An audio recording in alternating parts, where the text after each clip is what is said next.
አሜሪካ ኢራን ላይ ምን አይነት እርምጃ ልትወስድ ትችላለች የሚለውን እስቲ እናውራ። የቪዲዮ ትንሽ ረዘም ሊል ይችላል። ሰው ቁም ነገር ይመቻችሁ ብቻ እዩት። ኤኒዌይ እንደምታውቁት እንግዲህ የአሜሪካ ኤርክራፍት ካሪየር አብርሃም ሊንከን የምትባለው ኤርክራፍት ካሪየር በቀናት ውስጥ ትደርሳለች የተባለችው እየደረሰች ነው ያለችው እና እቺ ኤርክራፍት ካሪየር ከአጃቢዎቿ ጋር እየመጣች ነው። ባይ ዘ ዌይ እቺ አብርሃም ሊንከን ኤርክራፍት ካሪየር የታሪኳ በሙሉ በእንደዚህ አይነት ወረራዎች የተሞላ ነው። ኩዌትን ከሳዳም ሁሴን ጦር ነፃ ማውጣት ላይ ተሳትፋለች። ደን የኢራቅ ወረራ ላይ ተሳትፋለች። የአፍጋኒስታን ወረራ ላይ ተሳትፋለች። ኢቨን የኢራቅ ወረራ ላይ ጆርጅ ቡሽ ሚሽን አኮምፕሊሽድ ብሎ አናውንስ ያደረገው ታሪካዊ ቪዲዮን ታስታውሱታላችሁ። ብቻ ሚሽን አኮምፕሊሽድ ያለው እዚች አብርሃም ሊንከን የምትባለው ኤርክራፍት ካሪየር ላይ ሆኖ ነው። እንደምታውቁት በቃ ልክ ሂስትሪዋ በሙሉ በእንደዚህ አይነት ወረራ የተሞላ ነው። አሁንም ለአናደር ወረራ መታለች። አሜሪካ አሁን ላይ ኢራን ላይ ትወስድ የምትችለው እርምጃ ልክ እንደባለፈው ጁን ላይ እንደነበረው ኒውክሌር ፋሲሊቲዎቿን አታክ አድርጎ መውጣት አይደለም። ያ አይደለም። አሁን አሜሪካና እስራኤል እያሰቡ ያሉት ሬጂም ቼንጅ ማምጣት ነው፣ ኦር የኢራንን መንግስት መገልበጥ ነው እና ሌላ መንግስት ማቋቋም ነው።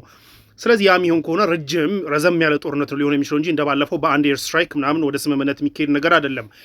ናው ጥቃቶች እንግዲህ የሚፈጸሙ ከሆነ እንደምታውቁት ሬጂም ቼንጅ መምጣት ካለበት መጀመሪያ የኢራን ሬጂም ዋና ሰዎች መመታት አለባቸው ኦር መወገድ አለባቸው። ከዛ ውስጥ አንደኛውና ዋነኛው አያቶላ ኾሜኒ ናቸው። ከዛ በኋላ ደግሞ ያሉት አመራሮች የጦር አመራሮችም ሆነ የፖለቲካ አመራሮች በሙሉ ታርጌት መደረጋቸው የማይቀር ነው። ይህንን ባይ ዘ ዌይ እስራኤል እየተከተለችው የነበረችው በተለይ በሂዝቦላ ላይ እየተከተለችው የነበረው የስትራቴጂ ነው። እነ ሐሰን ነስረላና ከፍተኛ አመራሮችን በመግደል ሂዝቦላ ላይ ፓወር ቫኪም በመፍጠር ሂዝቦላን አዳክመዋለች እና ያንኑ ያው የመን ላይ ቢሞከርም ብዙም ባይሳካም ሊሳካላት ባይችልም ያንኑ ስትራቴጂ ኢራን ላይ ሊተገብሩ ይችላሉ።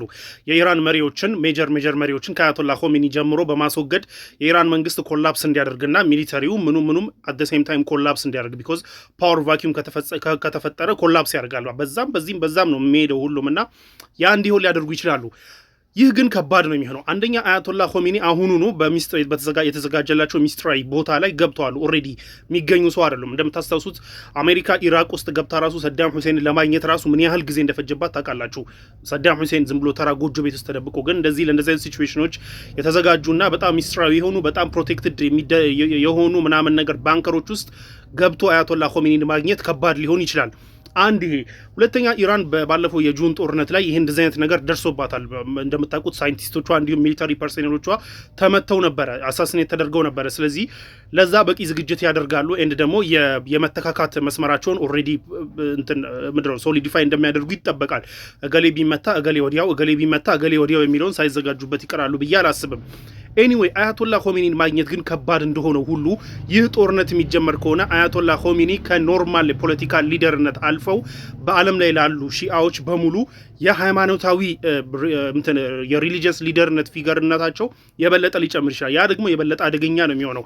አሜሪካ ከገባች የኢራን ህዝብ እንደምታውቁት በጣም ማጆሪቲው በጣም ኦቨርዌልሚንግ ማጆሪቲው ሺአ ነው። ደን ደግሞ ኢራቅ ውስጥ ያለውን ብዙ ሺአ አለ። ኢራቅ ውስጥ በዓለም ላይ በሙሉ አለ። እኒህ ሰውዬ ተራ የኢራን ፖለቲካ መሪ መሆናቸው ቀርቶ የመላው ሺአዎች የእምነት አይዲዮሎጂ መሪ ሊደረጉ የሚችሉበት ሁኔታ ሊኖር ይችላል። ያ የሚሆን ደግሞ ከሆነ ያው ጦርነቱ የበለጠ ቅርጹን የሚቀይርና ወደ አይዲዮሎጂ ጦርነት የአይዲዮሎጂ ጦርነት ደግሞ በጣም ከባድ ነው። ሙሉ ኢራናውያን ኢቨን የኢራንን መንግስት አሁን ላይ የሚቃወም ኢራናዊ ሁሉ ነገ ወደ አይዲዮሎጂ ከዞረ ጦርነቱ አጌንስት አሜሪካ ሊሆን የሚችልበት ፕሮባቢሊቲ አለ። ከዚህም በፊት በተደጋጋሚ አይተነዋል።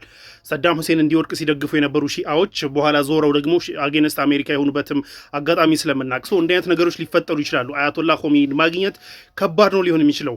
ኢራን ደግሞ በበኩሏ ማለት ነው አሜሪካ አታክ ከከፈተችው ኢሚዲየትሊ በጣም በጦርነቱ የመጀመሪያዎቹ ቀናቶች ኦር ኢቭን ሰዓቶች ማለት ነው አደገኛ ምላሾች ልትመልስ ይገባል። እስራኤልን አታክ ማድረግ የሚሆን የአሜሪካን ሚድል ኢስት ውስጥ ያሉትን ቤዞችን የሚሆን ኢቭን ኤርክራፍት ካሪየሮቹ ላይ ዲሳይሲቭ የሆነ እርምጃ መውሰድ ካልቻለች በስተቀር ኢራን በቃ ጌሙ ልትበላ ትችላለች። ምክንያቱም መጀመሪያ ላይ እና አሜሪካ መልሰው ሪኮንሲደር እንዲያደርጉና ጉዳይ ወደ ውይይትም ወደ ቴብልም የሚሄድ ከሆነ ወደዛ መሄድ እንዲኖርበት መጀመሪያ ላይ ይህንን እርምጃ መውሰድ መቻል አለባት ኢራን። ያንን ማድረግ ካልቻለች ትወጣዋለች ብዬ አላስብም። ኢራን አትወጣው ማለት ግን እና አሜሪካ ሙሉ ለሙሉ ሰክሰስፉል የሆኑና የኢራን መንግስት ገልብጦ የሚፈልጉትን መንግስት ያቋቁማሉ የሚለው ስቲል እኔ በጣም ፋርፌሽድ ነው የሚመስለኝ። መንግስት መገልበጥ ተራ ነገር ነው። ከዛ በኋላ ያለው ነገር ነው አሁን ችግር የሚፈጥረው።